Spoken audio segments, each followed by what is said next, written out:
Yo, shalom. Good afternoon. Grace and peace be unto the 12 tribes of Israel. I'm glad to be here today. Lord's will, you are too. Right now, we are going into Psalm chapter 133. We are going into the great Psalm 133 that many people reference when it comes to togetherness. So let's get ready to dive on into it. But first, let me go ahead and give shout out to who's in the lesson this afternoon. Kit Kat Sketches, Katrina Rose, how you doing? Good afternoon. Peace be with you. Glad to see you here. Sarah, glad to see you in the building. Grace and peace be with you. Shalom, shalom. How you doing, Elisha? Grace and peace be with you.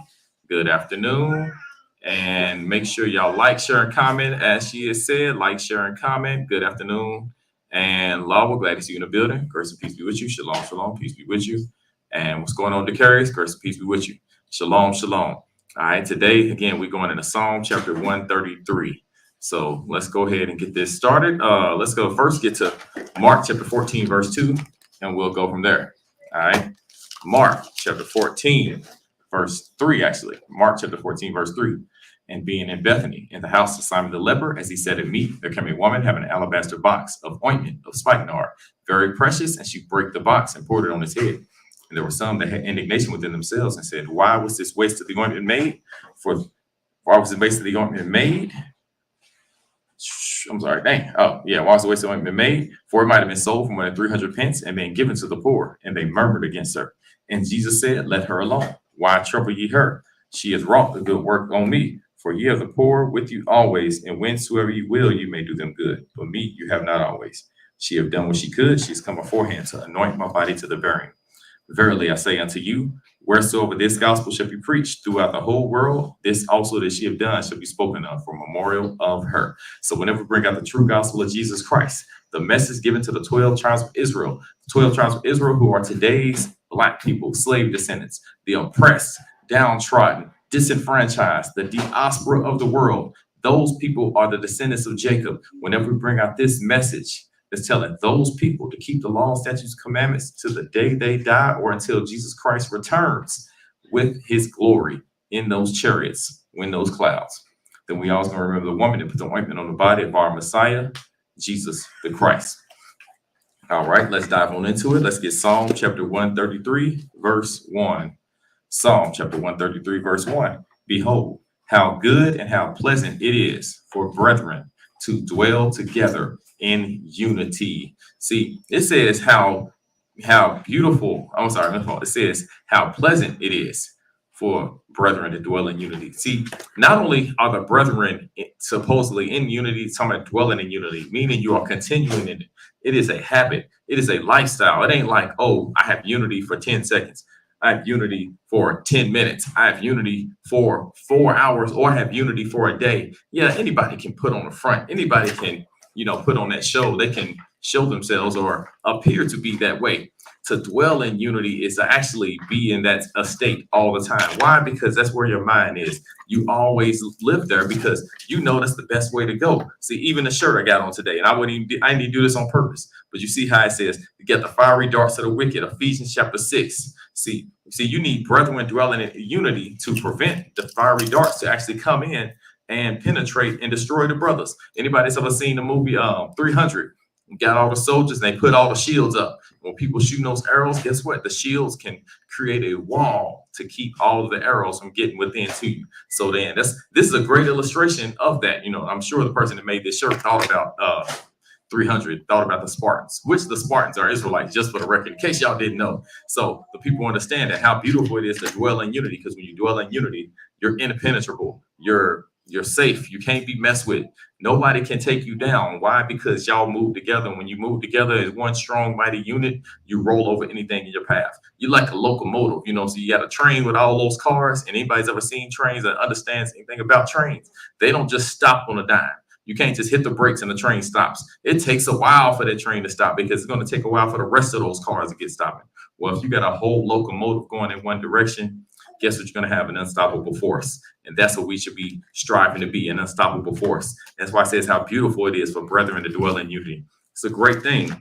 And when you live that way, it's more than just an act. You can't put on that act. You actually have to be that, because eventually, if you are pretending, it's going to show. And when it shows, you're going to have to make a choice. You're going to have to fix yourself, or you're going to have to depart, whichever one is not dwelling in unity. You got to remove that piece of the puzzle. Let's go to Ephesians, chapter 4. Ephesians chapter 4, verse 3. Endeavoring to keep the unity in the spirit in the bond of peace. See, we must endeavor to keep the unity. To achieve that beauty, you got to endeavor. To endeavor is to fight, it's to strive, it's to work hard. It ain't just gonna happen overnight. A lot of people want things to happen overnight. They want to be able to, they're like, oh, I want muscles. Okay, well, brother, get in the gym and be in there consistently. You can't just go one day and then be like, well, I quit, I ain't trying no more. Nah, you got to consistently be up in that gym. You consistently be up in there, then what you're going to do, you're going to build your body. Sisters, you don't want to be 300, 400 pounds no more. You got to consistently get out there, get on that treadmill, run some laps, go up and down some hills. You got to be moving. You got to be active. You can't just sit there and then expect yourself to get in a, decent position. If everybody is like, hey, I'm already fine, I'm little, I don't need to do any workout. Cool. Well, keep going down that path. Then you're going to be 400, 500, 10,000 pounds later because you decided to lay around and think you was good because you was naturally okay. Now, natural only lasts for so long. Point I'm making is you have to strive to do that. So even if you are a person that's a kind spirit, you still got to strive to be in unity because kindness only gets you so far. Kindness sometimes is by default. Sometimes when you have a chance where you are going through something and you're upset, or you're mad or something's bothering you, guess what? Can you retain your kindness? Because if you are actually kind, you're going to still retain kindness even when things are bad, even when you're upset, even when you don't like something or somebody, because there's always going to be something the Lord's going to use to test you to see if you really are who you claim to be. If you really are who you claim to be, you'll be that in all seasons. You ain't going to change just because one particular situation comes up or two particular situations that actually vex your spirit. Are you that or are you not? Are you real or are you fake? The majority of people, over 95% of people are fake. But let's get back to it. Now, when it says endeavoring to keep the unity in the spirit, in the bond of peace, let's go to verse 2 so you can understand what it takes to get there. With all lowliness and meekness. See, lowliness means you're allowing yourself to be humble. You're taking a humble position of humility. You're not haughty. You're not, going around thinking you're better than something that you're not. You know what I'm saying? You're not doing that. You're accepting your position. When you accept your position, you embrace your role, then guess what is easy to do? It's easy to stay in that meekness. It's easy to stay humble because you are really that person. Let's go on. With long suffering, forbearing one another in love. See, long suffering. You cannot achieve verse 3 where he says endeavoring to keep the unity. You can't keep the unity if you do not suffer, if you are not long suffering, if you don't take time, if you don't go through anything. It says endeavoring. You got to strive. And to strive means to suffer for a long time. Suffering for a long time is what you would equate to working out. When you're working out, you suffering. Anybody that's ever ran miles, if you ran 2-3 miles, ran 4 or 5 miles, you are suffering for a long time. After mile 1, sometimes before you get to mile 1, like at a half a mile mark, at 800 meters, you hurting. Your body's starting to scream, stop. You know what I'm saying? Once you get to mile 1.5, it's really screaming. You're on fire. Then your back is on fire after mile 2. And you're like, stop. Please, your body's like, what are you doing? Stop killing me. You're destroying me. No, what you're doing is long suffering. You have to endeavor. You have to strive. It takes time and you got to get through that fire because once you get through that pain, after you consistently do it, then that 2-3 miles, you got to do it in your sleep. It's going to be nothing. Then your body's going to be in pain by the time you get to 4 or 5 miles. But then you keep doing that. It's going to be in pain once you get to 8, 9. You get what I'm saying? You got to continue to push and build up. That's why he says with all lowliness and meekness and long suffering and forbearing one another. To forbear someone is to tolerate them, to be patient with them, to understand that they are going to be different than you are. Not everybody does things like you do. And what you have to do is realize people sin differently than you, and people also have evil spirits that you don't. And you might despise their evil spirits, but what about yours? See, that's what kills me about people. That's why they can't have unity, because their evil spirits clash with their evil spirits. How about y'all to forbear one another and endeavor to keep the unity? See, if you can endeavor to keep the unity, then you can actually achieve Psalms 133. Most people can't achieve Psalms 133 because they too damn haughty, they too damn prideful. They think they too good. They think everybody's beneath them. When you think everybody's beneath you, guess what? Nobody can stand on the same platform with you because you're pushing everybody down. You are not allowing them to get where you are because you think you're so great. And a lot of times, Your shit stank real bad. So let's get back to it. Psalms chapter 133, verse 1 again. Behold, how good and how pleasant it is for brethren to dwell together in unity. It is like the precious ointment upon the head that ran down upon the beard when Aaron's bird. I'm sorry, let's start over.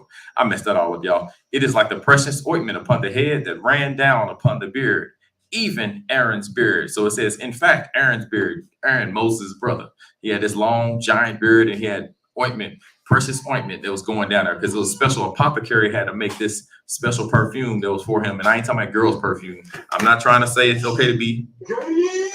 No.